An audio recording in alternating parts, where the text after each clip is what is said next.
ನಿಧಿ ಆಸೆಗಾಗಿ ವ್ಯಕ್ತಿಯನ್ನೇ ಬಲಿ ಕೊಟ್ಟಿರುವಂತಹ ಘಟನೆ ಹಾಸನ ಜಿಲ್ಲೆಯಲ್ಲಿ ನಡೆದಿದೆ. ಇದೇ ವಿಚಾರಕ್ಕೆ ಸಂಬಂಧಪಟ್ಟಂತೆ ಇಬ್ಬರ ಬಂಧನ ಕೂಡ ಆಗಿದೆ. ನಿಧಿ ಆಸೆಗಾಗಿ ವ್ಯಕ್ತಿಯ ಹತ್ಯೆ, ನರಬಲಿ ಕೊಟ್ಟರೆ ಚಿನ್ನ ಸಿಗುತ್ತೆ ಅಂತ ಹೇಳಿ ಜ್ಯೋತಿಷಿ ಹೇಳಿ ನಂಬಿಸಿದ್ರಂತೆ. ಕಾರ್ಮಿಕನಿಗೆ ಲಿಫ್ಟ್ ಕೊಡುವಂತಹ ನೆಪದಲ್ಲಿ ಕರೆದೊಯ್ದು ಹತ್ಯೆಯನ್ನ ಮಾಡಲಾಗಿದೆ. ಪ್ರಭಾಕರ್ 52 ವರ್ಷ ಕೊಲೆಯಾದಂತಹ ದುರ್ದೈವಿ.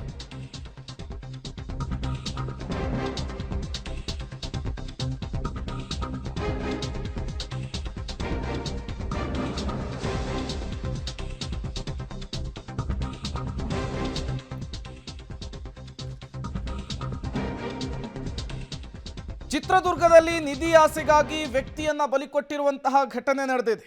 ನರಬಲಿ ಕೊಟ್ಟರೆ ಚಿನ್ನ ಸಿಗುತ್ತೆ ಅಂತ ಹೇಳಿ ಜ್ಯೋತಿಷಿಯೊಬ್ಬರು ನಂಬಿಸಿದ್ರಂತೆ.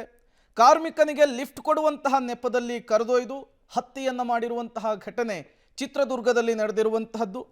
ಪ್ರಭಾಕರ್ 52 ವರ್ಷ ಕೊಲೆಯಾದಂತಹ ದುರ್ದೈವಿಯಾಗಿದ್ದಾರೆ. ಜ್ಯೋತಿಷಿ ಮತ್ತು ಕೊಲೆಗೈದಂತಹ ಆರೋಪಿಯನ್ನ ಪೊಲೀಸರು ಬಂಧಿಸಿ ವಿಚಾರಣೆಗೊಳಪಡಿಸಿದ್ದಾರೆ. ಚಿತ್ರದುರ್ಗ ಜಿಲ್ಲೆಯ ಪರಶುರಾಂಪುರದಲ್ಲಿ ನಡೆದಂತಹ ಘಟನೆ ಇದಾಗಿದೆ. ನರಬಲಿಯನ್ನು ಕೊಟ್ಟರೆ ಚಿನ್ನ ಸಿಗುತ್ತೆ, ನಿಧಿ ಸಿಗುತ್ತೆ ಅನ್ನುವಂತಹ ವಿಚಾರವನ್ನು ಜ್ಯೋತಿಷಿ ಹೇಳಿರ್ತಾರೆ.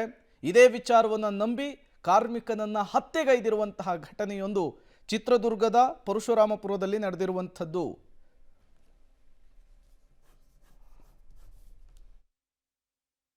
ನಮ್ಮ ಪರಶುರಾಂಪುರ ಠಾಣಾ ಲಿಮಿಟ್ಸ್ನಲ್ಲಿ 9ನೇ ತಾರೀಕು ಒಂದು ಕೊಲೆ ಘಟನೆ ನಡೆದಿದೆ. ಇದ್ರದ್ದು ಡೀಟೇಲ್ಸ್ ನೋಡಿದರೆ ವಿಕ್ಟಿಮ್ ಬಂದುಬಿಟ್ಟು ಪ್ರಭಾಕರ್ ಅಂತ, ಅವ್ರದ್ದು ಏಜ್ ಅರೌಂಡ್ 52 ಇಯರ್. ಇವರು ಕಾಬ್ಲರ್, ಒಂದು ಚಪ್ಪಲಿ ಹೊಲಿಯುವ ಕೆಲಸ ಮಾಡ್ತಾರೆ. ಅಲ್ಲೇ ಒಂದು ಜೆ ಕಾಲನಿಯಲ್ಲಿ ನಿವಾಸ ಮಾಡ್ತಾರೆ ಇವರು. ಪರಶುರಾಂಪುರ ಬಸ್ ಸ್ಟ್ಯಾಂಡ್ನಲ್ಲಿ ಕೆಲಸ ಮಾಡ್ತಾ ಅವರು ಎವ್ರಿಡೇ ಈವ್ನಿಂಗ್ ವಾಪಸ್ ಅವ್ರ ಮನೆಗೆ ಹೋಗ್ತಾರೆ. ಸೊ ಇವರು ವಿಕ್ಟಿಮು. ಮತ್ತು ಅಕ್ಯೂಸ್ಡ್ ಬಂದುಬಿಟ್ಟು ಆನಂದ್ ರೆಡ್ಡಿ ಅಂತ, ಕುಂದುರ್ಪಿ ಮಂಡಲ, ಕದಿರಾಂಪಲ್ಲಿ ವಿಲೇಜ್ನವರು. ಇವರು ಪಾವಗಡನಲ್ಲಿ ಒಂದು ರೆಸ್ಟೋರೆಂಟ್ನಲ್ಲಿ ಅಡುಗೆ ಕೆಲಸ ಮಾಡ್ತಾರೆ. ಸೊ ಇದರ ಮೋಟಿವ್ ನೋಡಿದರೆ ದೂರವಾಣಿ ಸಂಪರ್ಕದಲ್ಲಿ ಜಾಯಿನ್ ಆಗಿದ್ದಾರೆ. ಸಿದ್ದರಾಜು, ವಿಜ್ಞಾನ ತಂತ್ರಜ್ಞಾನದಲ್ಲಿ ನಾವು ಚಂದ್ರನನ್ನು ಮುಟ್ಟಿದ್ರೆ ಈ ಅಂಧಕಾರ ಅಜ್ಞಾನದಲ್ಲಿ ಮೂಢನಂಬಿಕೆಯಲ್ಲಿ ಪಾತಾಳಕ್ಕೆ ತಲುಪ್ತಾ ಇದ್ದೀವಿ. ನಿಧಿ ಸಿಗುತ್ತೆ ಅನ್ನುವಂತಹ ಆಸೆಗೆ ವ್ಯಕ್ತಿಯನ್ನ ಬಲಿ ಕೊಟ್ಟಂತಹ ಘಟನೆ. ಈ ಘಟನೆ ಹೇಗಾಯಿತು, ಪೊಲೀಸರ ಇನ್ವೆಸ್ಟಿಗೇಷನ್ ಏನೆಲ್ಲ ಗೊತ್ತಾಗ್ತಾ ಇದೆ, ಎಕ್ಸ್ಪ್ಲೇನ್ ಮಾಡಬಹುದಾ ಅಂತ ಹೇಳಿ? ಖಂಡಿತವಾಗೂ ಪ್ರೇಮ್ ಕುಮಾರ್, ಈ ತಾಂತ್ರಿಕ ಯುಗದಲ್ಲೂ ಕೂಡ ನಿಧಿ ಆಸೆಗಾಗಿ ವ್ಯಕ್ತಿಯೋರ್ವನನ್ನ ಬರ್ಬರವಾಗಿ ಹತ್ಯೆ ನಡೆಸಿರುವಂತಹ ಘಟನೆ ಚಿತ್ರದುರ್ಗ ಜಿಲ್ಲೆ ಚಳ್ಳಕೆರೆ ತಾಲೂಕಿನ ಪರಶುರಾಂಪುರದ ಜೆ ಕಾಲೋನಿ ಬಳಿ ನಡೆದಿದೆ.